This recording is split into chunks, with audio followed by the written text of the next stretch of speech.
투자금 3,500억 달러를 한 달 안에 입금하세요. 싫으면 빠져도 좋습니다. 대만의 TSMC가 대신하면 되니까요. 미국이 발칵 뒤집혔습니다. 트럼프 대통령이 직접 압박한 천문학적인 투자 요구가 예상치 못한 재앙을 불러왔기 때문인데요. 반도체 동맹의 종말을 각오한 야심찬 계획. 싫으면 나가라던 미국 정부의 거만한 태도는 영원할 줄 알았죠. 하지만 대한민국은 굽히지 않았습니다. 삼성은 단 하루 만에 텍사스 반도체 공장의 완전 철수를 선언했고 그 순간 미국 첨단 산업의 심장이 멎었습니다. 아마존, 구글의 데이터 센터는 멈춰섰고 아이폰 생산 라인마저 올스톱 위기에 처했죠. 더 충격적인 건 삼성을 대체할 기업은 어디에도 없었다는 사실입니다. 결국 미국이 살아남을 유일한 길은 다시 한국의 손을 잡는 것뿐이라며 백악관은 대혼란에 휩싸였습니다. 도대체 무슨 일이 벌어진 걸까요? 첨단 기술의 패권을 자신했던 미국이 단 한 기업의 철수 앞에서 무너져 내린 충격적인 이야기 지금 시작합니다. 그날 대통령의 선언이 끝나자마자 의기양양하게 복도를 걸어 나오던 러트닉 장관의 모습이 아직도 눈에 선하네요. 하지만 저는 그의 어깨너머로 다가올 거대한 폭풍의 그림자를 분명히 보고 있었습니다. 제 직업은 경제분석관입니다. 나라의 살림살이가 앞으로 어떻게 될지 그 흐름을 숫자로 읽어내고 예측하는 일이죠. 감정이나 정치적 구호가 아니라 오직 데이터만이 제가 믿는 유일한 진실이었습니다. 그리고 그날 이후 제 책상 위 모니터를 가득 채운 모든 숫자들이 똑같은 비명을 지르고 있었어요. 이건 미친 짓이다. 당장 멈춰야 한다. 라고 말이죠. 제 이름은 데이비드 존슨. 백악관 국가경제위원회 소속으로 재무부에서 파견된 분석관입니다. 그리고 이것은 저의 오만한 편견이 어떻게 무너져 내렸는지, 그리고 하나의 결정이 세계 최강대국을 어떻게 뒤흔들었는지에 대한 기록입니다. 데이비드, 잠시 시간 괜찮나?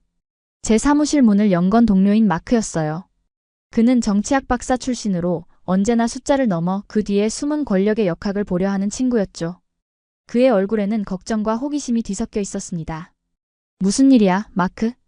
무슨 일이냐니? 지금 복도 전체가 자네 이야기뿐이야. 데이비드가 또 반기를 들었다고 말이야. 자네 표정이 영 안 좋아 보여서. 아직도 대통령님 결정 때문에 그래? 저는 대답 대신 모니터 화면을 가리켰습니다. 화면에는 복잡한 모델링 그래프가 여러 개 떠 있었죠. 전 세계 반도체 공급망을 시뮬레이션한 것이었어요. 붉은색 경고 표시가 마치 전염병처럼 화면 곳곳에 번져 있었습니다. 마크, 이건 그냥 안 좋은 수준이 아니야. 이건 재앙의 첫 페이지라고. 지금 우리가 한 짓이 뭔지 알아? 거대한 댐의 가장 핵심적인 수문을 우리 손으로 닫아버린 거야. 당장은 강 하류에 물이 좀 있겠지. 하지만 결국 어떻게 되겠어? 모든 게 말라붙을 거라고. 전 세계 모든 전자제품의 심장으로 들어가는 혈관을 우리 손으로 틀어막은 꼴이야. 당장은 괜찮겠지. 재고라는 게 있으니까. 하지만 한 달, 아니 2달만 지나면 어떻게 될 것 같아? 진정해, 데이비드. 너무 비관적으로만 보는 거 아니야? 대통령께서는 미국 제조업을 재건하고 우리 기업들을 보호하려는 큰 그림을 그리고 계신 걸세. 그리고 러트닉 장관님도 이번 조치가 장기적으로는 미국의 이익이 될 거라고 확신하고 있잖나. 큰 그림? 마크, 애플이 아이폰을 뭘로 만드는지 알아? 델 컴퓨터는? 아마존 서버는? 전부 한국산 메모리 반도체가 없으면 깡통이나 다름없어. 우리가 그들의 목을 조르겠다고 선언했는데 그들이 가만히 있을까? 이건 보호가 아니라 자해 행위라고. 그들이 가격을 올리면 그 피해는 고스란히 미국 기업과 소비자들이 입게 돼. 이건 경제학의 기본 원리야. 마크는 잠시 말을 잇지 못하더군요. 그는 제 분석 능력을 믿는 편이었거든요. 하지만 동시에 백악관의 정치적 생리 또한 잘 알고 있었죠. 그래서 자네 생각은 어떤데? 그들이 어떻게 나올 것 같아? 정말 가격을 올릴까? 저는 잠시 숨을 골랐습니다. 그리고 바로 그 순간 제 안에 깊숙이 자리 잡고 있던 편견이 고개를 들기 시작했죠.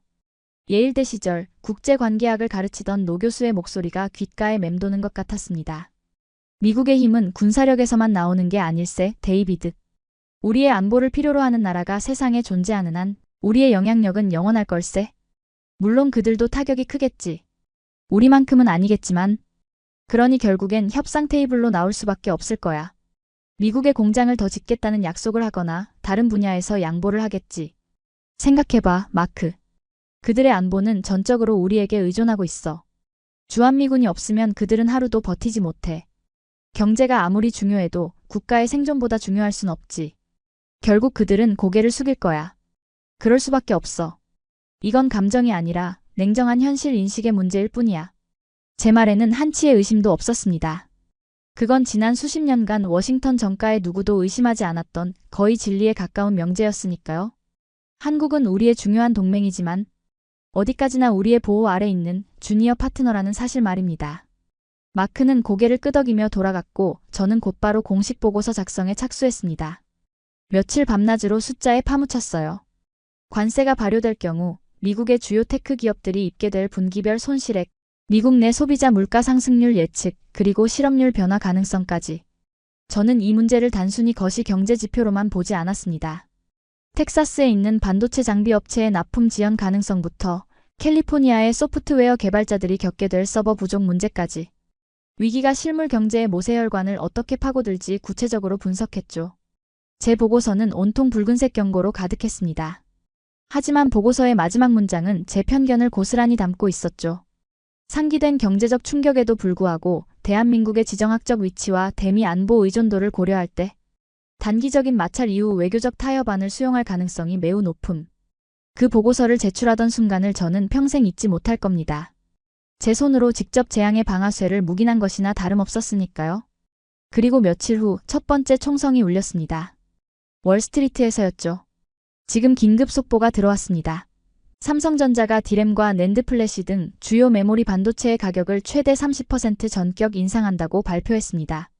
사무실 TV에서 흘러나오는 CNN 앵커의 다급한 목소리에 모두가 숨을 죽였습니다. 화면에는 삼성전자 로고와 함께 시장 상황에 따른 가격 현실화 조치라는 공식 입장이 자막으로 흐르고 있었죠. 저는 옆에서 커피를 마시던 동료의 손이 미세하게 떨리는 것을 보았습니다. 삼성 측은 이번 가격 인상이 최근 폭증하는 AI 반도체 수요에 대응하기 위한 생산 라인 조정에 따른 것이며 특정 국가의 정책과는 무관하다고 밝혔습니다. 다만 월스트리트에서는 사실상 미국의 관세 정책에 대한 보복 조치로 받아들이는 분위기입니다. 스튜디오에 연결된 경제 분석가의 얼굴은 하얗게 질려 있었습니다. 이건 최악의 시나리오입니다. 현재 아마존, 마이크로소프트, 구글이 운영하는 데이터 센터 서버 비용의 약 40%가 디램 가격에 연동되어 있습니다. 이번 인상 조치는 이들 기업의 수십억 달러의 추가 비용을 의미하며 이는 고스란히 미국 전체의 클라우드 서비스 비용 인상으로 이어질 겁니다. 애플도 마찬가지입니다. 아이폰 한 대를 만드는 데 들어가는 부품 원가 중 메모리가 차지하는 비중을 생각하면 이건 미국 첨단 산업 전체에 대한 핵폭탄이나 다름없습니다. 저는 제 심장이 차갑게 식어가는 것을 느꼈습니다. 보복이 아니라고? 아니, 이건 보복보다 더 무서운 것이었어요. 그들은 너희의 정책 따위는 우리에게 중요하지 않다. 우리는 우리의 길을 갈 뿐이다 라고 말하고 있었던 겁니다. 우리의 압박을 무시할 만큼 그들은 자신들의 시장 지배력을 확신하고 있었던 거죠. 제 보고서의 첫 페이지부터 완전히 틀려버린 겁니다. 월요일 아침 주식시장이 열리자마자 아마존, 애플, 구글의 주가는 약속이나 한 듯 수직으로 곤두박질 쳤습니다. 백악관에는 비상이 걸렸죠. 하지만 진짜 위기는 보이지 않는 곳에서 훨씬 더 조용히 시작되고 있었습니다. 버지니아주 애슈번. 데이터 센터 엘리라고 불리는 세계에서 가장 많은 데이터 센터가 밀집한 곳이죠. 그곳에 있는 아마존 웹 서비스의 거대한 데이터 센터 중 한 곳에 현장 매니저 마이클이 있었습니다. 마이클은 쾌활하고 능력 있는 중년의 남성이었어요. 그는 자신의 일을 사랑했고 거대한 서버들이 뿜어내는 열기와 소음 속에서 미래가 만들어진다고 믿었죠. 그날 아침 마이클은 새로 증설될 서버동이 최종 계획을 팀원들에게 설명하고 있었습니다. 그의 목소리는 희망으로 가득 차 있었어요. 자, 모두 주목. 다음 달부터 프로젝트 타이탄이 본격적으로 시작되네. 이 구역 전체에 최신형 서버 2만 대가 추가로 들어올 거야. 이건 우리 데이터 센터뿐만 아니라 AWS 전체에서도 가장 큰 프로젝트 중 하나라고. 모두들 자부심을 가져도 좋아. 특히 사라는 이제 계약직 딱지 떼고 정직원으로 일하게 될 걸세? 그가 윙크를 하자 싱글맘 엔지니어인 사라의 얼굴에 환한 미소가 번졌습니다. 팀원들은 환호성을 질렀습니다. 프로젝트 타이탄은 그들에게 단순한 일이 아니었어요. 더 많은 정규직 일자리와 보너스를 의미했으니까요. 회의를 마치고 자신의 사무실로 돌아온 마이클은 습관처럼 이메일을 확인했습니다. 그리고 그의 얼굴에서 미소가 사라졌죠. 본사 구매 총괄팀에서 보낸 이메일 한 통. 제목은 단 2단어였습니다. 긴급 모든 디램 구매를 중단할 것. 마이클은 자신의 눈을 의심했습니다. 그는 곧바로 구매팀 담당자에게 전화를 걸었죠. 데이브, 지금 이메일 봤어. 이게 대체 무슨 소리야? 디램 구매를 중단하라니. 프로젝트 타이탄은 어쩌고? 수화기 너머의 목소리는 잔뜩 잠겨 있었습니다. 미안하네, 마이클. 나도 방금 통보받았어. 지난주까지 우리가 계약했던 가격에서 3배가 넘는 견적서가 날아왔다더군. 한국 업체들이 하룻밤 사이에 가격을 그렇게 올려버렸대. 본사에서는 일단 모든 구매를 보류하고 상황을 지켜보라고 하는군. 3배? 말도 안 돼. 그럼 프로젝트는 어떻게 되는 건데? 이미 우리는 인력 충원 계획까지 다 세워놨다고. 방금 회의에서 사라한테 정규직 전환 이야기도 꺼냈단 말이야. 나도 몰라, 마이클. 정말 미안하네. 지금 본사 전체가 난리가 났어. 이건 우리 선에서 해결될 문제가 아닌 것 같아. 이사회에서 직접 대응팀을 꾸리고 있다더군. 상부 지시가 있을 때까지는 그냥 기다리는 수밖에 없어. 전화를 끊은 마이클은 한동안 멍하니 허공을 응시했습니다. 그의 머릿속에는 딸의 대학 입학금을 걱정하던 사라의 얼굴이 떠올랐습니다. 마이클은 책상 위 프로젝트 타이탄 계획서를 주먹으로 내리쳤습니다. 워싱턴에서 벌어지는 높으신 분들의 정치 싸움이 왜 이곳 버지니아에서 성실하게 살아가는 사람들의 밥줄을 끊어놓아야 하는지 그는 도무지 이해할 수 없었습니다. 같은 시각 저는 백악관에서 제 인생에서 가장 중요한 회의를 준비하고 있었습니다. 러트닉 상무부 장관과의 독대였죠. 제 손에는 지난 며칠간의 시장 데이터를 종합한 긴급 보고서가 들려 있었습니다. 이 보고서라면 저 오만하고 고집 센 장관을 설득할 수 있을 거라고 저는 그렇게 믿고 있었습니다. 하지만 그때까지도 저는 알지 못했죠. 제가 상대해야 할 것이 논리나 데이터가 아니라 맹목적인 신념과 정치적 야심이라는 훨씬 더 단단한 벽이라는 것을 말입니다. 폭풍은 이제 막 시작되었을 뿐이었습니다. 첫 번째 총성이 울린 후 백악관은 벌집을 쑤셔놓은 듯 했습니다. 하지만 이상하게도 그 혼란의 중심은 고요했죠. 대통령과 그의 핵심 참모들은 월스트리트의 비명을 그저 단기적인 시장 반응으로 치부해버렸습니다. 그들은 여전히 자신들이 판을 지배하고 있다고 믿었어요. 자신들이 설정한 규칙 안에서 상대가 움직일 것이라고 그렇게 굳게 믿고 있었죠. 저는 그 거대한 착각의 성벽에 첫 번째 균열을 내기 위해 제 손에 들린 보고서를 들고 상무부 장관 러트닉의 사무실로 향했습니다. 러트닉 장관의 사무실은 그의 야심만큼이나 화려하더군요.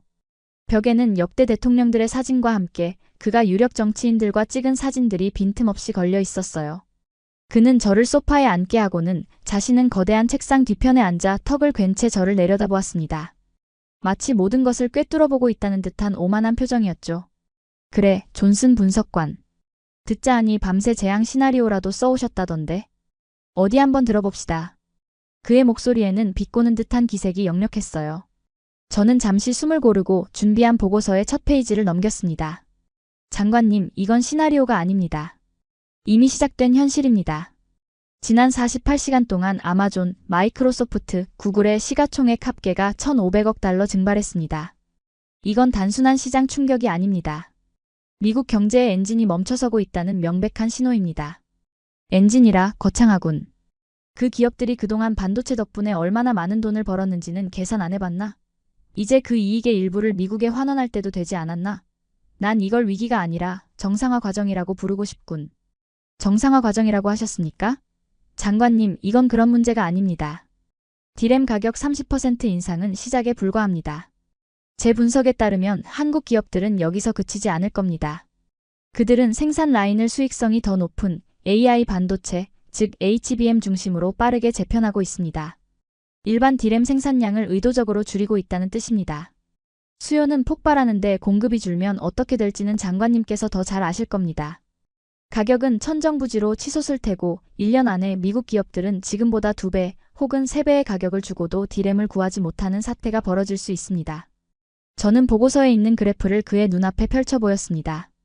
하지만 러트닉은 그래프에는 눈길도 주지 않은 채 창밖 워싱턴 기념탑을 바라보며 말하더군요.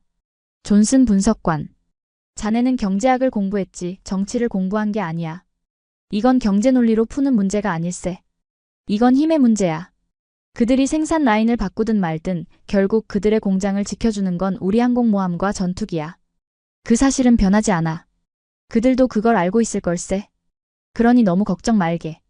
이건 그저 협상력을 높이기 위한 통과 의뢰 같은 거니까. 그는 제 보고서를 가볍게 손으로 툭 치며 말을 이었습니다. 보고서는 잘 봤네. 수고했어. 하지만 이건 내 책상 위에 둘 게 아니라 국방부에 보내서 검토하라고 하는 게 더 낫겠군. 그들이 얼마나 우리를 필요로 하는지 다시 한번 일깨워주라고 말이야. 저는 할 말을 잃었습니다. 그는 제 보고서를 읽은 것이 아니었어요. 그저 자신의 신념을 재확인하는 도구로 사용했을 뿐이었죠. 데이터도 논리도 그에게는 아무런 의미가 없었습니다. 사무실을 나오는 제 등 뒤로 그가 혼잣말처럼 중얼거리는 소리가 들렸어요. 애국심이 부족해. 요즘 젊은 것들은. 사무실로 돌아오는 복도에서 저는 제 직속 상관인 국가경제위원회의 수석국장 수잔과 마주쳤습니다. 그녀는 백악관에서 보기 드문 여성이자 유능한 경제 전문가였지만 정치적 생존술에도 능한 인물이었죠. 데이비드, 방금 러트닉 장관님 만나고 오는 길인가? 네, 국장님. 하지만 전혀 말이 통하지 않았습니다. 수잔은 제 손에 들린 보고서를 힐끗 보더니 주변을 한번 살피고는 나직한 목소리로 말했습니다. 데이비드, 자네 분석이 맞다는 거 나도 알아. 하지만 지금은 분위기가 좋지 않아. 대통령께서는 이번 일을 자신의 가장 큰 업적으로 만들고 싶어 하셔. 러트닉은 그 옆에서 부채질을 하고 있고 지금 자네가 옳은 말을 할수록 자네만 더 위험해질 뿐이야. 하지만 국장님, 이건 그냥 넘어갈 수 있는 문제가 아닙니다. 곧 닥쳐올 경제위기를 그냥 보고만 있으라는 말씀이십니까?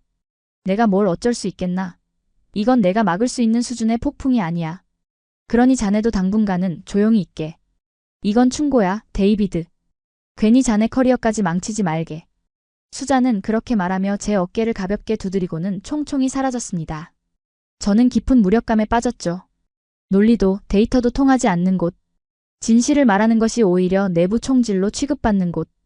제가 그토록 자부심을 가졌던 백악관의 민낯이었습니다. 그날 밤 저는 워싱턴 DC의 한 고급 바에서 뜻밖의 연락을 받고 사람들을 만났습니다. 실리콘밸리의 빅테크 기업 연합, 테크넷 소속의 로비스트들이었죠. 그들은 백악관의 공식적인 채널로는 더 이상 희망이 없다고 판단했던 모양입니다. 어두운 조명이 깔린 바의 가장 구석진 자리, 그들의 얼굴에는 초조함이 가득했습니다. 데이비드, 와주셔서 감사합니다. 자신을 벤이라고 소개한 남자가 악수를 청했습니다. 그는 애플에서 20년간 일하다 로비스트로 전향한 인물이었습니다. 그의 손은 긴장한 탓인지 차갑더군요. 시간이 없습니다. 바로 본론으로 들어가죠. 지금 백악관이 얼마나 심각한 오판을 하고 있는지 당신은 알고 있을 겁니다. 이건 단순한 무역 분쟁이 아닙니다. 우리 산업의 기반이 통째로 흔들리는 문제입니다. 저는 고개를 끄덕였습니다. 알고 있습니다. 저도 오늘 장관님께 그 위험성을 보고드렸습니다. 하지만 통하지 않았겠죠. 벤의 옆에 있던 구글 출신의 여성 로비스트 클로이가 말을 잘랐습니다. 그녀는 날카로운 눈빛으로 저를 쏘아보며 말했죠. 그들은 듣고 싶은 것만 듣습니다. 러트닉 장관은 이 기회에 빅테크 기업들을 길들이고 대통령의 신임을 얻으려는 생각뿐이에요. 그래서 이걸 가져왔어요. 클로이가 테이블 위로 얇은 서류철을 밀었습니다. 대웹이라는 붉은색 도장이 선명하게 찍혀 있었죠. 이건 비공식 자료입니다. 만약 유출된다면 저희는 모두 감옥에 가겠죠. 하지만 지금은 그런 걸 따질 때가 아닙니다. 이건 저희 회원사들이 예측하는 최악의 시나리오 분석 보고서입니다. 정부의 공식 통계보다 훨씬 더 정확할 겁니다. 저는 서류를 펼쳐보았습니다. 그 안의 숫자들은 제가 예측했던 것보다 훨씬 더 끔찍했습니다. 관세와 가격 인상이 동시에 지속될 경우 6개월 안에 아마존 데이터 센터의 신규 서버 증설은 올 스톱되고 애플의 차기 아이폰 출시일은 무기한 연기될 수 있다는 내용이었습니다. 단순히 이익이 줄어드는 수준이 아니었어요. 기업의 미래 성장 동력 자체가 멈춰버리는 것이었죠. 보고서의 한 구석에는 작은 글씨로 이런 문구가 적혀 있었습니다. 상기 시나리오 발생 시 미국 내 관련 산업 일자리 최소 5만 개 감소 예상.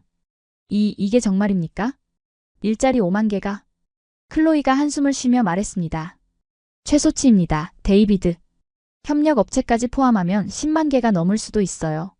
그리고 이건 단순히 아이폰을 못 만드는 문제가 아닙니다. 저희가 개발 중인 차세대 인공지능 모델 제미니의 학습에는 지금보다 2배 이상 높은 성능의 D램이 필요합니다. 그걸 한국 기업들이 독점 생산하고 있고요. 만약 그 공급이 끊기면 저희는 인공지능 경쟁에서 중국에 따라잡히게 될 겁니다. 이건 단순한 돈 문제가 아니라 미래기술 패권이 걸린 문제라고요. 벤도 거들었습니다. 상황은 더 심각해요, 데이비드. 지금 캘리포니아 항구 창고에는 수십억 달러 어치의 아이폰용 프로세서와 디스플레이가 쌓여 있습니다. 메모리 반도체가 없으면 이건 그냥 비싼 쓰레기나 다름없어요. 저희는 지금 쓸모없는 부품들을 보관하는 데만 일주일에 수백만 달러를 태우고 있는 셈입니다. 그들의 이야기는 충격적이었습니다.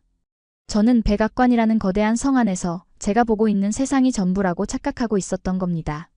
성 밖에서는 이미 전혀 다른 차원의 전쟁이 시작되고 있었어요. 저는 로비스트들이 건넨 자료를 들고 며칠 후 다시 러트닉 장관의 사무실 문을 두드렸습니다. 하지만 이번에는 그의 비서가 저를 막아섰습니다. 장관님께서는 지금 다른 중요한 회의가 있으십니다. 그건 명백한 거짓말이었죠.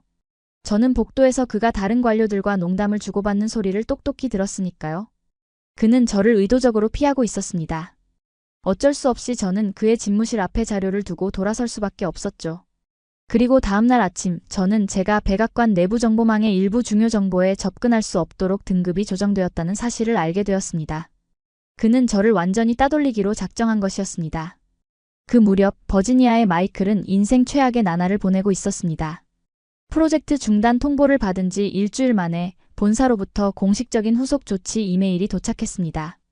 프로젝트 타이탄의 무기한 중단에 따른 인력 재조정 계획. 그건 사실상 해고 통보나 다름없었어요. 특히 프로젝트를 위해 채용했던 계약직 엔지니어들은 전원 계약 종료 대상이었습니다. 마이클은 자신의 팀원들을, 특히 딸의 대학 입학을 앞두고 있던 사라를 어떻게 봐야 할지 눈앞이 캄캄했습니다. 그는 회의실에 팀원들을 모았습니다. 모두들 무슨 일이 벌어질지 예감하는 듯 무거운 침묵 속에서 그를 바라보고 있었죠. 모두들 정말 미안하네.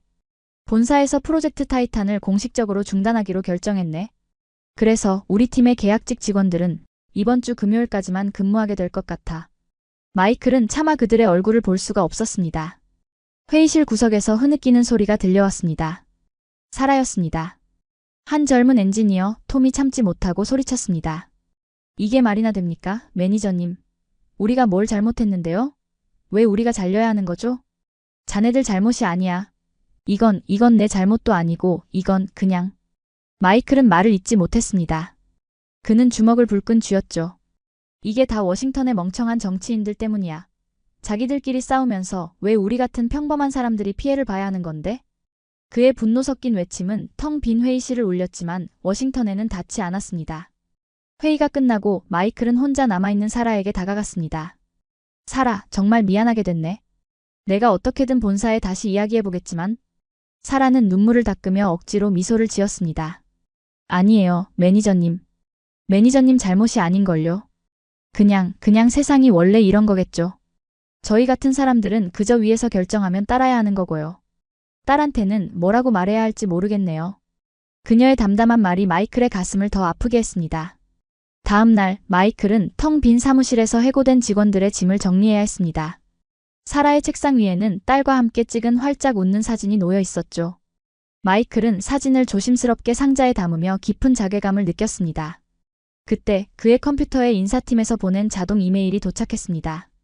계약 종료 인력에 대한 퇴직 절차 안내. 기계적이고 차가운 문장들. 그는 어제 사라가 흘리던 눈물과 이메일의 무미건조한 단어들을 대비하며 인간적인 모멸감마저 느꼈습니다. 그날 저녁 마이클은 집으로 돌아와 아내에게 오늘 있었던 일을 털어놓았습니다. 여보, 나 정말 모르겠어. 내가 지금껏 믿어왔던 게 다 무너지는 것 같아. 성실하게 일하면 정당한 대가를 받는다고 믿었는데 정치인들 결정 한 번에 모든 게 물거품이 되잖아. 이게 정말 우리가 자부심을 느끼는 아메리칸 드림이 맞는 걸까?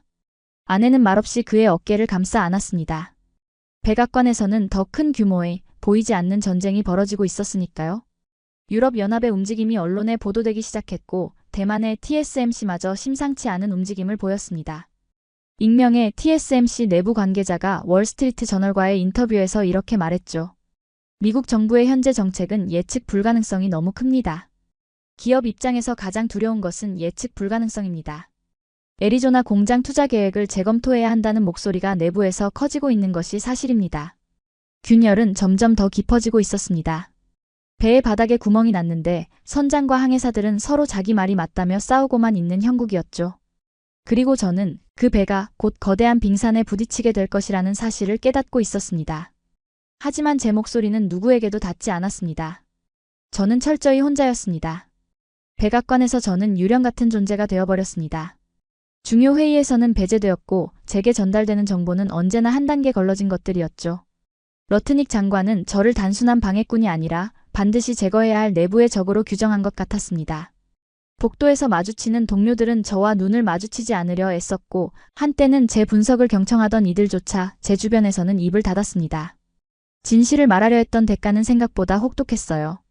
저는 깊은 무력감과 싸우며 그저 매일같이 폭락하는 주식시장과 암울한 경제지표들을 바라보는 것 외에는 할 수 있는 일이 없었습니다. 이 거대한 배가 빙산을 향해 돌진하는 것을 알면서도 조타실의 문은 굳게 닫혀 있었고 제 목소리는 닿지 않았죠. 어느 날 아침 저는 마지막 지푸라기라도 잡는 심정으로 제 직속 상관인 국가경제위원회의 수석국장 수잔의 사무실을 찾아갔습니다.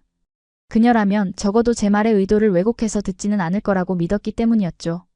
하지만 그녀의 반응은 제가 예상했던 것보다 훨씬 더 차가웠습니다. 데이비드 안게. 그녀는 서류에서 눈을 떼지 않은 채 말했어요.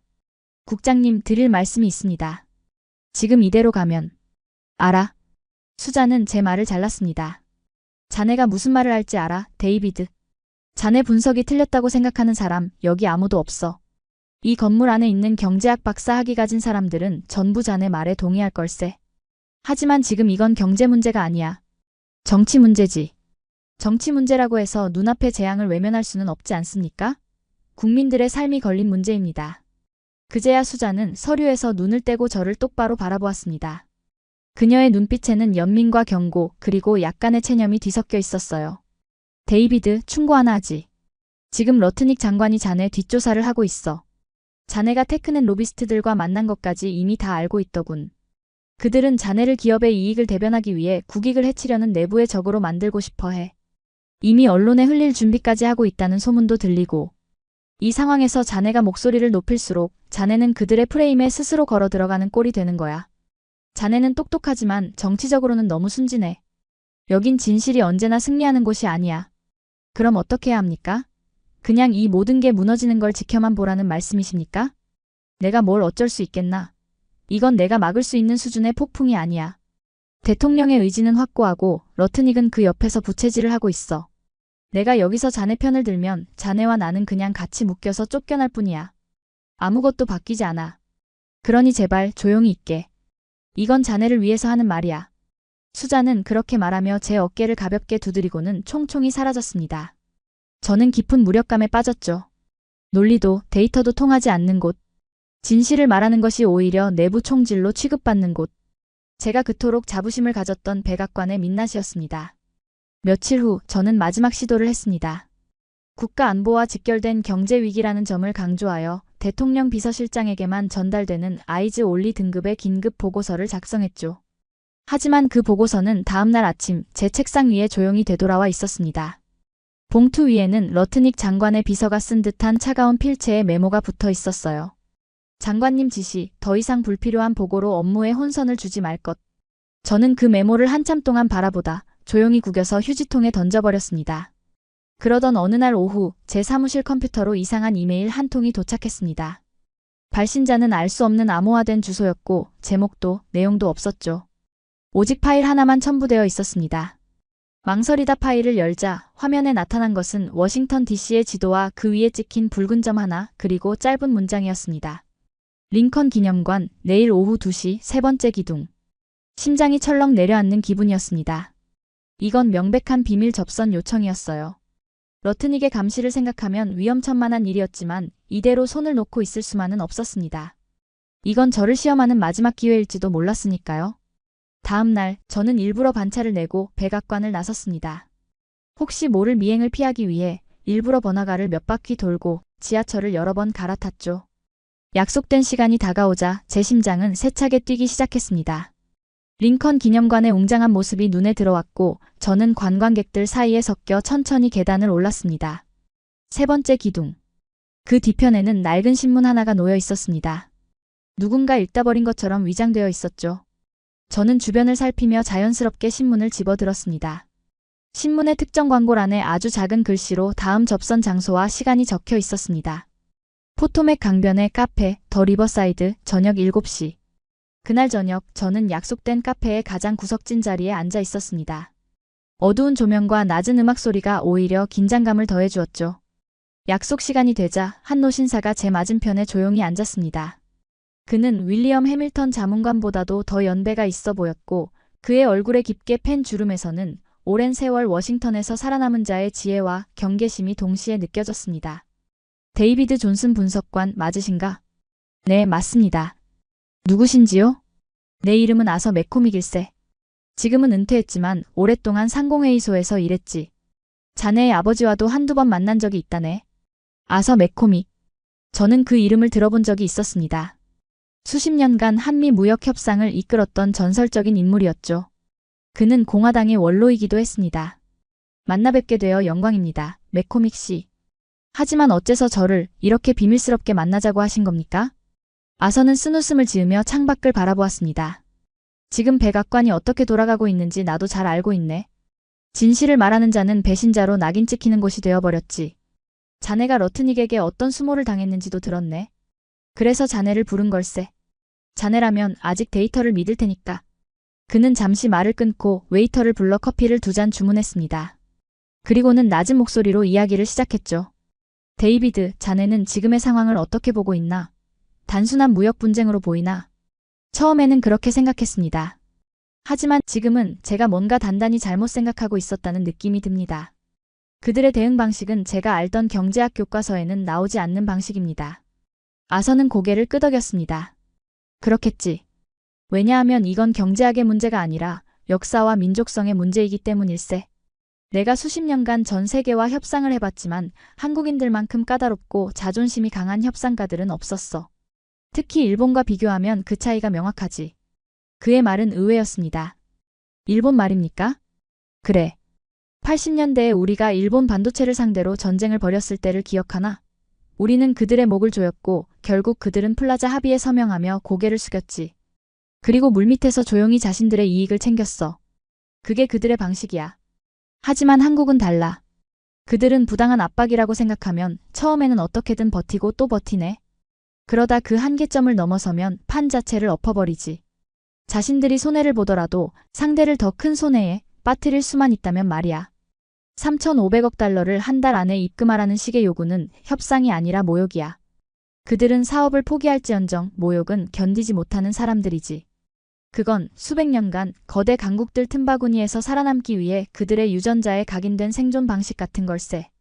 그런데 지금 백악관은 그걸 전혀 이해하지 못하고 있어. 그저 일본을 다루듯이 힘으로 누르면 될 거라고 착각하고 있는 거지. 아서의 통찰력은 제가 백악관에서 배운 그 어떤 분석보다도 날카로웠습니다. 우리 상공회의소에서도 여러 차례 백악관에 경고했네. 이 싸움은 우리가 이길 수 없는 싸움이라고. 하지만 러트닉은 듣지 않았지. 오히려 우리를 기업 이익만 대변하는 매국노 취급하더군. 그는 이번 일을 자신의 정치적 입지를 다질 최고의 기회로 보고 있어. 미국 경제가 어떻게 되든 상관없이 말이야. 대통령의 귀를 막고 눈을 가리고 자신이 원하는 그림만 보여주고 있는 걸세.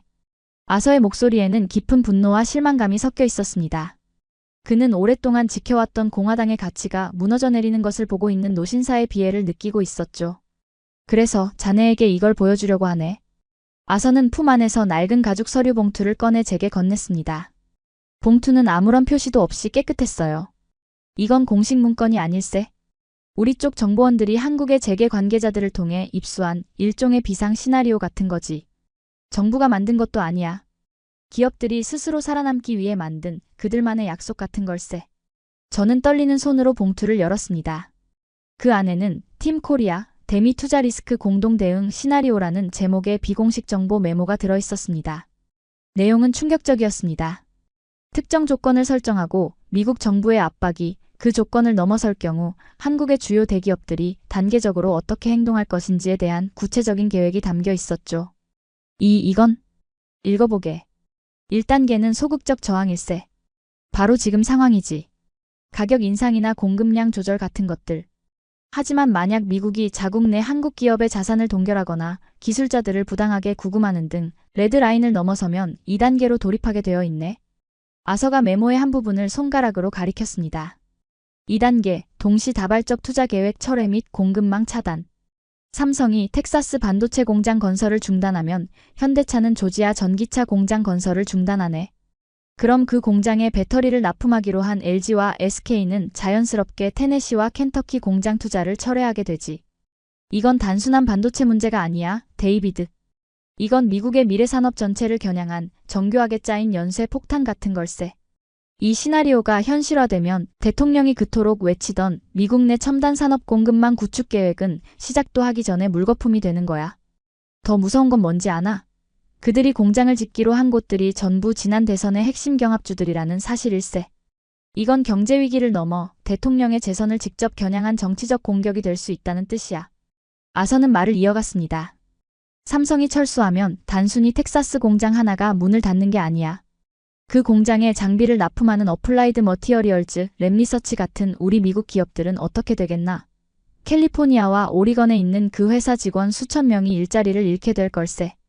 현대차가 조지아를 떠나면 그 주변에 자리 잡은 수백 개의 미국 자동차 부품 업체들은 줄도산하게 될 거고, 이건 그냥 한국 기업 몇 개가 떠나는 문제가 아니라 우리가 수십 년간 쌓아올린 첨단 산업 생태계 전체가 무너지는 문제란 말일세.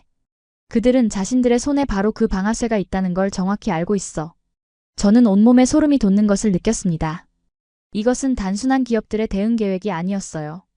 그것은 미국 경제의 심장을 멈추게 할 수 있는 완벽하게 설계된 작전 계획이었습니다. 어째서 이걸 제게 보여주시는 겁니까? 자네라면 이걸 이해할 수 있을 테니까. 그리고 자네라면 이 미친 짓을 멈추기 위해 뭐라도 하려고 할 테니까. 나는 이제 힘이 없는 늙은이야. 하지만 자네는 아직 백악관 안에 있지 않나? 어떻게든 이 재앙을 막아주게. 아선은 그렇게 말하며 자리에서 일어섰습니다. 그는 카페를 나가기 전 마지막으로 제게 말했죠. 데이비드, 명심하게.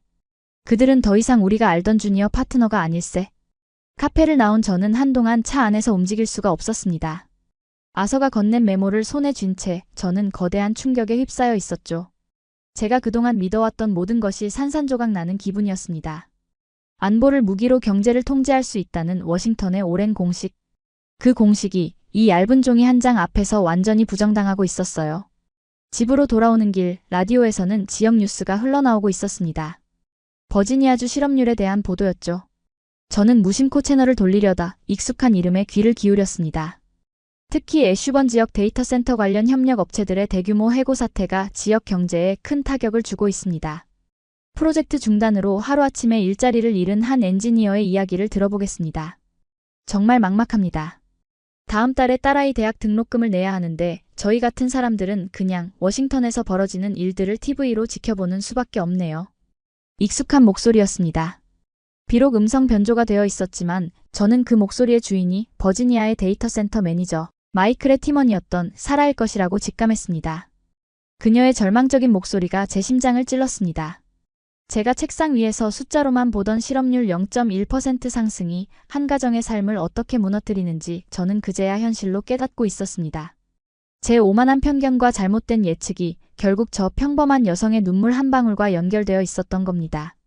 집으로 돌아온 저는 밤늦도록 잠을 이룰 수가 없었습니다. 저는 컴퓨터를 켜고 제가 가지고 있던 모든 자료를 다시 꺼내보았습니다. 그리고 아서가 말해준 새로운 관점으로 팀 코리아의 시나리오를 대입하여 데이터를 재구성하기 시작했죠. 화면에는 끔찍한 미래가 펼쳐졌습니다.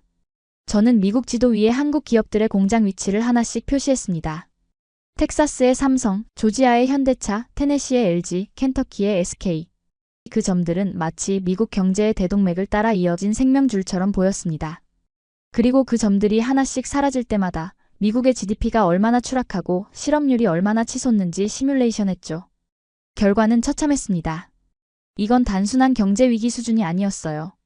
대공황에 버금가는 시스템 전체의 붕괴였습니다. 저는 지도 위에 지난 대선의 경합주 지도를 겹쳐보았습니다. 아서의 말대로였습니다. 그 공장들은 정확히 대통령의 정치적 기반을 뒤흔들 수 있는 위치에 자리 잡고 있었어요. 그제야 저는 깨달았습니다. 우리가 쥐고 있던 안보라는 카드는 상대의 심장을 멈추게 할 수 있는 무기가 아니었습니다. 그들의 심장을 멈추게 하면 우리 몸에 피를 공급할 방법이 사라지는 그런 연결된 장기와도 같은 것이었죠. 주니어 파트너라고요? 아니었습니다. 제 예일대 교육, 재무부에서의 경험, 그 모든 것이 미국 예외주의라는 거대한 착각 위에 세워진 것이었습니다. 우리는 우리가 규칙을 만들었으니 언제든 그 규칙을 깰 수 있다고 믿었습니다. 하지만 우리는 한 번도 생각해보지 않았던 겁니다. 우리가 가르쳤던 학생이 우리가 만든 분야에서 우리를 뛰어넘는 스승이 되었을 수도 있다는 사실을 말입니다. 저는 거실벽에 걸린 세계 지도를 바라보았습니다. 더 이상 그 지도는 각자의 국경을 가진 나라들의 집합으로 보이지 않았습니다. 그것은 실핏줄처럼 얽히고 설킨 거대한 공급망의 네트워크 하나의 유기체였습니다. 그리고 그 유기체의 심장은 바로 저 멀리 동아시아의 작은 반도에서 뛰고 있었죠. 그 순간 제 머릿속을 지배하던 모든 편견과 오만이 깨져나갔습니다. 이것은 더 이상 경제 분석의 문제가 아니었어요. 이것은 생존의 문제였습니다. 그리고 제 역할은 더 이상 차가운 분석관이 아니었습니다. 저는 이 재앙을 막아야만 했습니다. 설령 그 과정에서 제 모든 것을 잃게 되더라도 말이죠. 제게 남은 시간이 얼마 없다는 것을 제 온몸의 세포가 경고하고 있었습니다. 이제 질문은 우리가 어떻게 이길 것인가? 가 아니었어요. 어떻게 항복해야 모든 것을 잃지 않을 수 있는가? 였습니다. 아서 맥코믹과의 만남 이후 저는 더 이상 잠을 잘 수가 없었습니다. 눈을 감으면 미국 지도 위에 그려졌던 붉은색 경고 표시들이 아른거렸고 귀에서는 라디오에서 들려왔던 사라의 절망적인 목소리가 맴돌았죠. 저는 더 이상 차가운 분석관이 아니었습니다. 시한폭탄의 타이머가 째깍거리는 소리를 저 혼자만 듣고 있는 절박한 폭탄 제거 전문가의 심정이었어요. 시간이 없었습니다. 러트닉의 방해와 감시를 뚫고 어떻게든 이 진실을 조타실에 전달해야만 했습니다. 공식적인 보고라인이 완전히 막혀버린 이상 남은 방법은 단 하나뿐이었습니다. 규칙을 깨는 것. 저는 이른 아침 백악관 웨스트윙으로 향했습니다.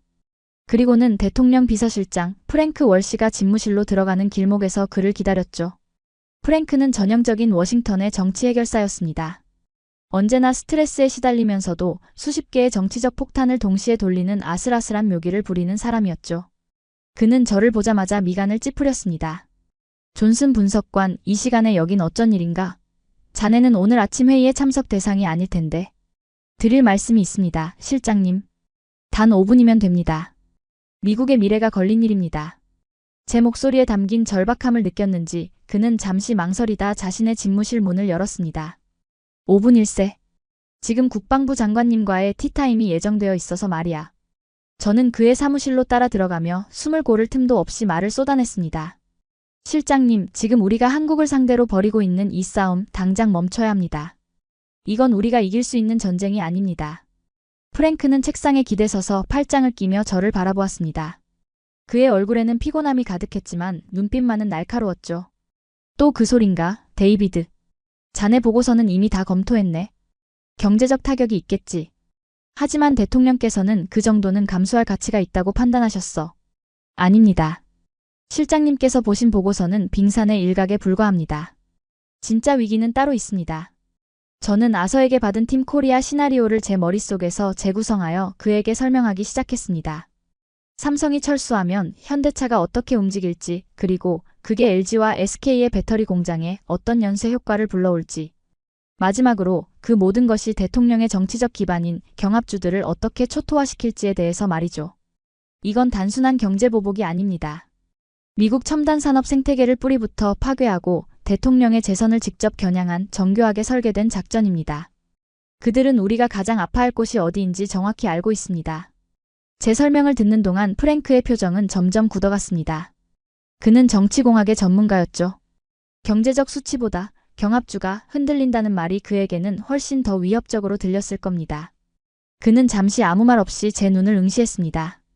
마치 제 진위를 파악하려는 듯이 말이죠. 자네, 그 정보를 어디서 얻었나? 이건 자네가 혼자 분석해낼 수 있는 수준의 정보가 아니야. 마치 그들의 내부 계획을 직접 들여다본 것 같은 이야기인데. 솔직히 말하게, 데이비드. 자네 한국 측과 접촉이라도 한 건가? 아니면 자네를 조종하려는 세력이 있는 건가? 그의 의심은 날카로운 칼날 같았습니다. 하지만 저는 물러서지 않았습니다. 실장님, 지금 그게 중요합니까? 이 정보가 어디서 왔는지가 아니라 이 정보가 사실이라는 것이 중요합니다. 제가 제 모든 것을 걸고 보장할 수 있습니다. 이건 사실입니다. 그들은 지금 방아쇠에 손가락을 걸고 있습니다. 그리고 우리가 레드라인을 넘는 순간 망설임 없이 당길 겁니다. 레드라인이라니? 그게 뭔가? 미국 내 한국 자산에 대한 부당한 조치 혹은 인력에 대한 직접적인 압박입니다. 만약 우리가 그런 어리석은 짓을 저지른다면 모든 것은 끝입니다. 돌이킬 수 없게 됩니다. 프랭크는 한동안 말이 없었습니다. 그는 책상 위를 초조하게 손가락으로 두드리며 깊은 생각에 잠겼죠. 그는 책상 위 인터폰 버튼을 눌렀습니다. 마사, 국방부 장관님과의 약속 10분만 늦춰주게. 그리고 아무도 들여보내지 말게. 그는 저를 다시 바라보았습니다. 그의 눈빛이 조금은 흔들리고 있었어요. 데이비드, 이게 사실이라고 가정해보세. 내가 지금 당장 대통령께 가서 대통령님, 우리가 졌습니다. 한국에 항복해야 합니다. 라고 말하면 어떻게 될 것 같나? 나는 그 자리에서 해고될 걸세. 그리고 내 자리에는 러트닉보다 더 강경한 인물이 앉게 되겠지. 그럼 상황은 더 최악으로 치달을 뿐이야. 이건 그냥 옳고 그름의 문제가 아니야. 정치적으로 불가능한 일이라고. 정치적으로 불가능하다고요? 조지아와 텍사스의 공장들이 문을 닫고 수만 명이 일자리를 잃는 것은 정치적으로 가능한 일입니까? 대통령의 지지율이 하룻밤 사이에 반토막 나는 것은요? 어느 쪽이 더 정치적인 재앙입니까? 제발 현실을 봐주십시오. 제 목소리는 저도 모르게 커져 있었습니다. 프랭크는 괴로운 듯 얼굴을 감싸 쥐었습니다. 그의 흔들리는 눈빛을 보며 저는 아주 잠시 희망을 가졌습니다. 어쩌면 이 재앙을 막을 수 있을지도 모른다고요. 하지만 바로 그 순간 그의 책상 위에 놓인 TV 화면에서 CNN의 붉은색 속보 자막이 번쩍였습니다. 브레이킹 뉴스, 미 정부, 관세 분쟁 관련 한국 반도체 기술자 다수 구금 조사 중. 그 자막을 보는 순간 제 세상은 무너져 내렸습니다. 온몸에 피가 빠져나가고 귀가 먹먹해지는 기분이었죠. 프랭크 역시 창백하게 질린 얼굴로 TV 화면을 바라보고 있었습니다. 그는 저를 돌아보며 거의 들리지 않는 목소리로 말했습니다. 맙소사, 러트닉이 기어이 일을 저질렀군. 이미 늦었어, 데이비드. 너무 늦어버렸어. 제 마지막 경고는 이미 발사된 총알보다 늦었던 겁니다. 우리는 방금 돌아올 수 없는 강을 건너버렸습니다. 그날 오후 백악관 상황실은 축제 분위기였습니다. 러트닉 장관은 이번 기술자 구금 조치가 협상을 유리하게 이끌 결정적인 한 방이 될 것이라며 목소리를 높이고 있었죠. 그는 샴페인까지 터뜨리며 승리를 자축했습니다. 대통령 역시 만족스러운 표정으로 TV 뉴스를 지켜보고 있었습니다. 그들은 한국이 곧 백기를 들고 협상을 구걸해 올 것이라고 굳게 믿고 있었어요. 보십시오, 대통령님. 저들의 언론이 혼란에 빠진걸. 이제 곧 청와대에서 전화가 올 겁니다. 그때 우리가 원하는 모든 것을 얻어내면 됩니다. 러트닉이 자신만만하게 말하는 순간이었습니다. 한 보좌관이 다급하게 상황실 문을 열고 들어왔습니다. 대통령님, 지금 서울에서 삼성전자가 긴급 기자회견을 시작했습니다. 삼성? 드디어 항복 선언을 하려나 보군. 화면에 한번 띄워보게. 전 세계가 똑똑히 보도록 말이야. 대통령의 지시에 상황실의 거대한 메인 스크린에 서울에서 열리고 있는 기자회견 생중계 화면이 나타났습니다.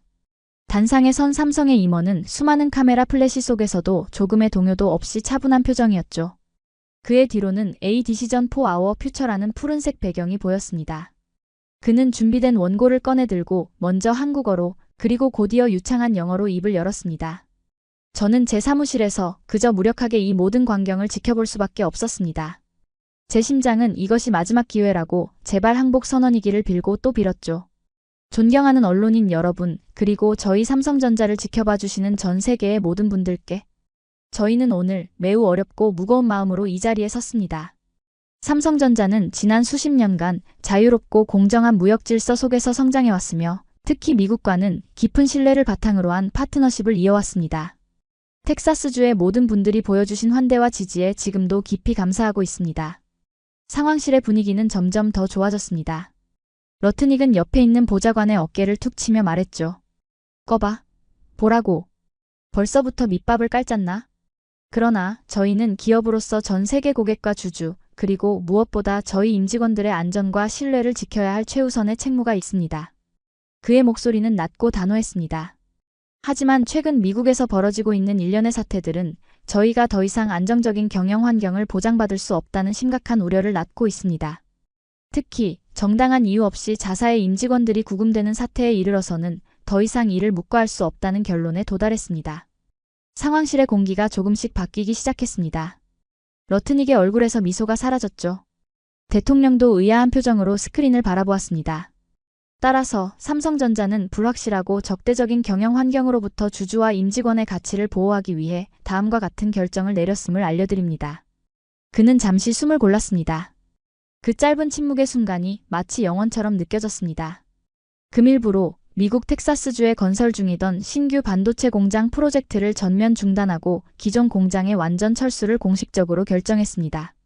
그 말이 끝나는 순간 저는 제 귀를 의심했습니다. 철수. 그것도 완전 철수. 그건 제가 상상했던 최악의 시나리오보다도 훨씬 더 과감하고 파괴적인 결정이었습니다. 상황실에는 잠시 완전한 정적이 흘렀습니다. 모두가 그 문장의 의미를 이해하지 못하는 듯 보였죠. 본 결정은 특정 국가의 정책에 대한 정치적 고려가 아닌 오직 기업의 생존과 미래를 위한 경영적 판단임을 분명히 밝힙니다. 삼성 임원의 차분한 목소리와는 달리 백악관 상황실은 그야말로 아수라장이 되었습니다. 뭐라고? 저자가 지금 뭐라고 한 거야?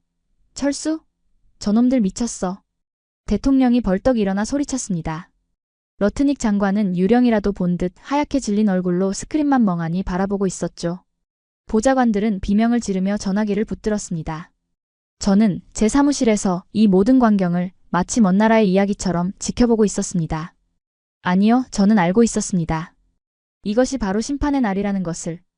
제 나레이션이 필요했죠. 삼성 임원의 말 한마디에는 숨겨진 칼날이 있었습니다. 그가 임직원의 안전이라고 말했을 때 그건 너희가 우리 직원을 인질로 잡았다는 뜻이었고, 경영적 판단이라고 말했을 때 그건 너희 같은 양아치들과는 더 이상 사업을 할 수 없다는 선언이나 다름없었습니다. 그것은 역사상 가장 정중하고 그래서 가장 잔인한 선전포고였습니다. 그때부터 모든 것이 동시다발적으로 무너져 내리기 시작했습니다. 대통령님, 뉴욕 증시 다우존스 지수가 2000포인트 폭락했습니다. 서킷 브레이커 발동 직전입니다. 애플 CEO가 전화 연결을 요구하고 있습니다. 거의 울부짖고 있습니다. 대통령님. 조지아 주지사님 전화입니다. 현대차가 없으면 주 경제가 파탄난다고 지금 당장 해결하라고. 러트닉은 아무 말도 하지 못하고 식은땀만 흘리고 있었습니다. 그는 사냥꾼인 줄 알았지만 사실은 거대한 곰의 덫에 스스로 발을 들인 어리석은 사냥꾼이었던 겁니다. 전광판의 모든 숫자들이 피처럼 붉은색으로 변해 있었습니다. 트레이더들은 서로에게 소리를 지르며 아수라장을 방불케 했죠. 던져. 전부 다 던져. 기술주는 끝났어. 맙소사, 내 고객들 전부 파산이야. 그들의 절규는 미국의 자본주의가 심장마비를 일으키는 단말마의 비명처럼 들렸습니다. 그 시각 마이클은 가족과 함께 저녁 식사를 하고 있었습니다. 해고된 후 처음으로 차린 저녁상이었죠. 무거운 침묵 속에서 그의 스마트폰에 뉴스 속보 알림이 울렸습니다. 삼성, 텍사스에서 완전 철수 발표. 그는 무심코 뉴스를 열어보고는 그대로 얼어붙었습니다.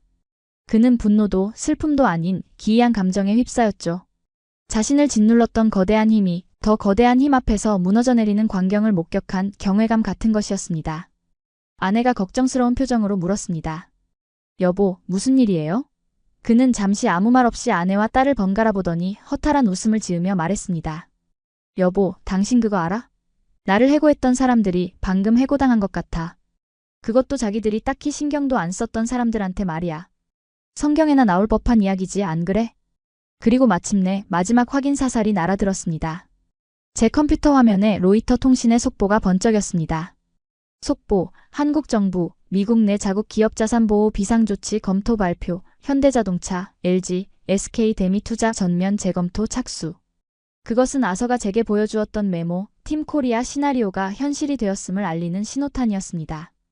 저는 눈을 감았습니다. 이건 하나의 기업이 일으킨 반란이 아니었습니다. 이건 하나의 국가가 자신들의 존엄을 걸고 시작한 거대한 전쟁이었습니다. 제게 마지막으로 연락을 취했던 늙은 공화당원 윌리엄 해밀턴 자문관에게서 짧은 문자 메시지가 도착했습니다. 의사당 전화통에 불이 났네. 공화당이 지금 반으로 쪼개지고 있어. 폭풍은 이제 막 백악관의 지붕을 집어삼키고 있었습니다.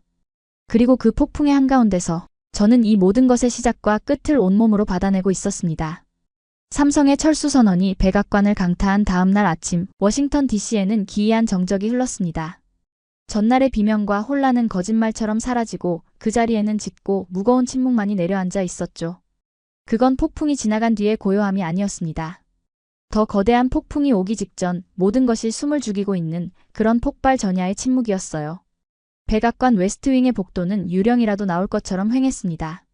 보좌관들은 서로 눈을 마주치지 못했고 그림자처럼 조용히 움직였습니다. 모두가 알고 있었죠. 어젯밤을 기점으로 이 백악관의 권력은 완전히 무너져 내렸다는 것을. 저는 제 사무실에 앉아 밤새 쏟아져 나온 뉴스 기사들을 보고 있었습니다. 월스트리트 저널의 일면 헤드라인은 제 심정을 그대로 대변하고 있었죠. 스스로 무너진 거인 미국의 오만이 불러온 경제 참사. 기사는 이번 사태를 현대 미국 역사상 가장 거대하고 어리석은 자해적 외교 실패라고 규정하고 있었습니다. TV에서는 아침 시사 프로그램이 한창이었습니다. 화면에 등장한 인물은 공화당의 원로이자 상원 군사위원장인 존 맥케인 의원의 오랜 동료로 알려진 린지 그레이엄 의원이었습니다. 그는 지금까지 대통령의 가장 충실한 방패막이 역할을 해왔던 인물이었죠. 하지만 그의 입에서 나온 말은 충격적이었습니다. 대통령을 존경합니다. 하지만 리더십이라는 것은 힘뿐만 아니라 지혜와 통찰력을 동반해야 합니다. 동맹국을 상대로 겁박에 가까운 외교를 펼치고 결국 미국 경제의 심장부를 스스로 멈춰 세운 이번 사태에 대해서 우리 공화당은 더 이상 침묵해서는 안 됩니다. 대통령의 리더십에 근본적인 의문을 제기할 때입니다. 근본적인 의문. 그건 워싱턴의 정치 언어로는 탄핵을 의미하는 가장 점잖은 표현이었습니다. 여당의 핵심 인물 입에서 저런 말이 나왔다는 것은 대통령이 완전히 정치적 고립 상태에 빠졌음을 의미했죠. 해외 언론들의 반응은 더 참담했습니다. 영국의 BBC는 미국이라는 동맹의 신뢰도가 하룻밤 사이에 붕괴했다고 보도했고, 일본의 NHK는 아시아의 지정학적 질서가 근본적으로 재편될 수 있다는 분석을 내놓았습니다. 우리는 동맹을 잃은 것이 아니라 세계의 신뢰를 잃고 있었던 겁니다. 그날 오후 저는 복도에서 짐을 싸서 나가는 러트닉 장관과 마주쳤습니다. 그의 얼굴은 잿빛이었고 한때 세상을 다 가진 듯했던 오만한 눈빛은 온데간데 없었죠. 그는 저를 보더니 잠시 발걸음을 멈추었습니다.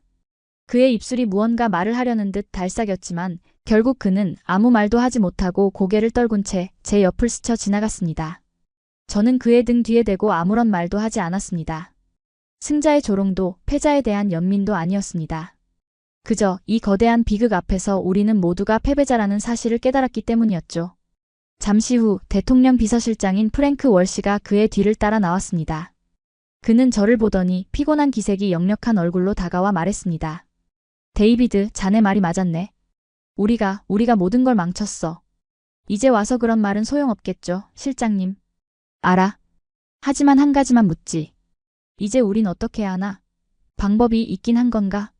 저는 아무 대답도 하지 않았습니다. 그때 제 사무실 전화벨이 울렸습니다. 대통령 비서실의 직통 전화였죠.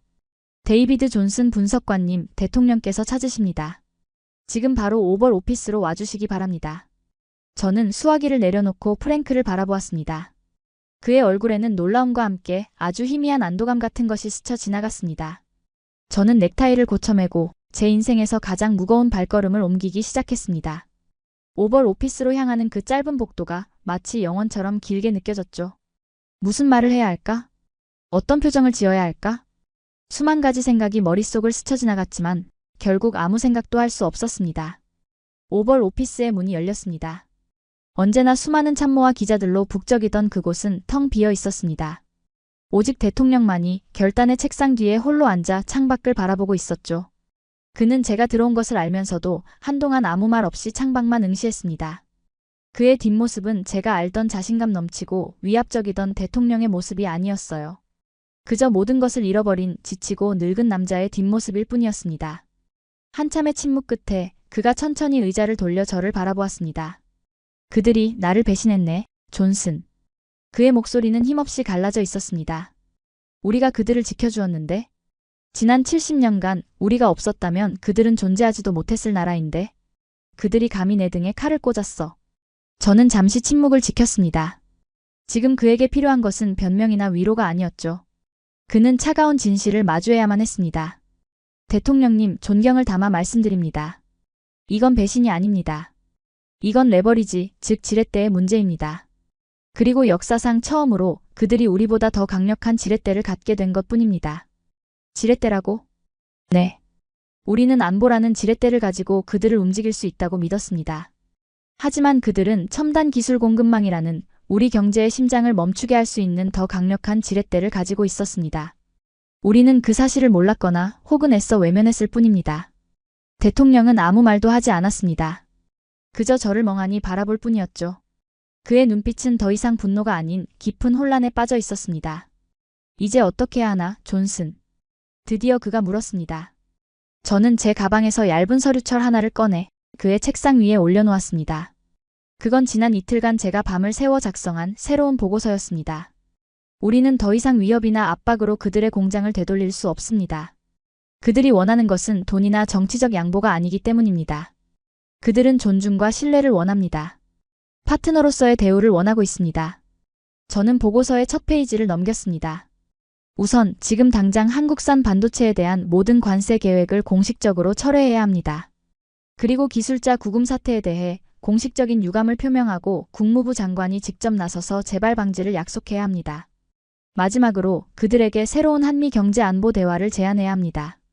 장관급이 참여하는 정기적인 협의체를 만들어 그들을 우리와 동등한 파트너로 대우하겠다는 의지를 전 세계에 보여주어야 합니다. 제 말을 듣는 동안 대통령의 얼굴에는 굴욕감과 분노, 그리고 아주 약간의 희망이 복잡하게 뒤섞여 스쳐 지나갔습니다. 그는 한참 동안 보고서 표지를 내려다보더니 모든 것을 체념한 듯 깊은 한숨을 내쉬었습니다. 알겠네. 그렇게 하게. 그냥 이 모든 걸 해결하게, 존슨. 그것은 항복 선언이었습니다.